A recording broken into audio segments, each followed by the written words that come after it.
เลยถามเลยบอกอยู่เราว่าว่าขั้นสิถามหาเนี้ยโมนั่นกัน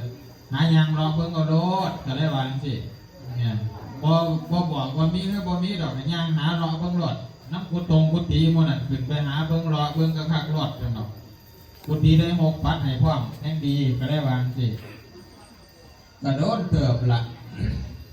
บ่เห็นหยังเราก็เลยลงไปนะบัดสิลงบอกเลขพร้อมไหมที่มาตัวนั้นไหมจำว่าได้ว่าตัวไหนบอกเลขพร้อมเลขออกมามันถือตัวของเราอีหลีไหมเอาสนอกมาเครื่องเข่าทาแท้บาทตัวนี้เป็นจะไห่ม้าอยู่ตัวเด็กเกิดมาได้ใจหรอกว่าวันหนึ่งอาจารย์วัดเขา2 ยอดเพิ่นเอามาไม่ให้เลี้ยง2 ตัวเนาะมาจอนน้อยห้องไหม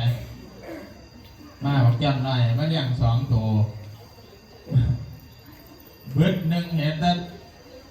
มา2 คนเว้ย2 คนความตัวมาถามหามาวันเท่าไป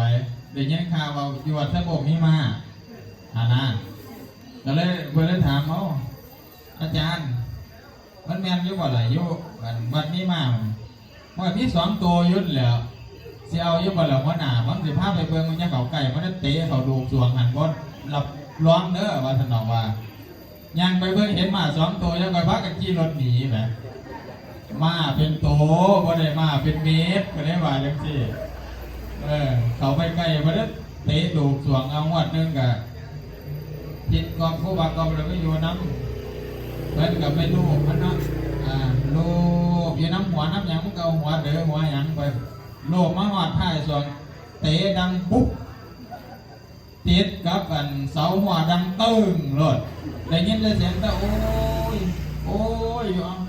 เราเป็นนี่หยังภาษาเอาหยาไปให้มาซื้อๆกันที่ห้องโอดควันกับกันยางไปเบิ้งเลยกุ่มรุมโยกับขี่ดินไงปุ๊บมาเตะเอาท่านบินบาทก็ได้โดนเติบ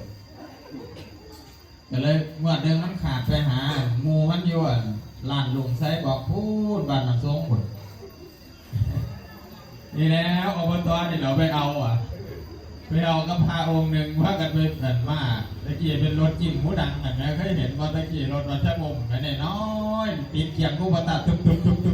ไปแล้วนะอะไรพากันไปจูงมาเลยสนเข้าว่าแล้วเราก็ดึงมันมาผูกใส่กระบะข้างหลังแบบนี้ขี่รถคอยมาเพราะว่าเห็นมันยางมันต้องกดขี่รถดึงมาวันต่อไปถ้าก็พากันโสกันนี่อย่างมาหอดวันละมากก็บ่เห็น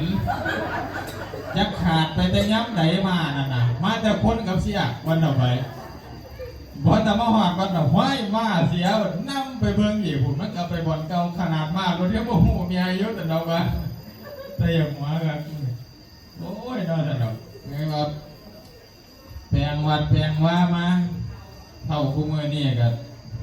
ได้เติมหนึ่งย่นละคอยเห็นคอยสั่งไปเถื่อเล็กเถื่อน้อยเนาะ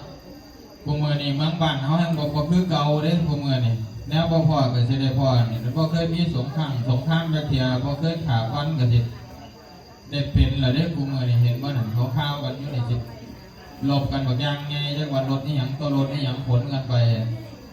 นั่นล่ะมันเป็นแนวนั้นเด้ใ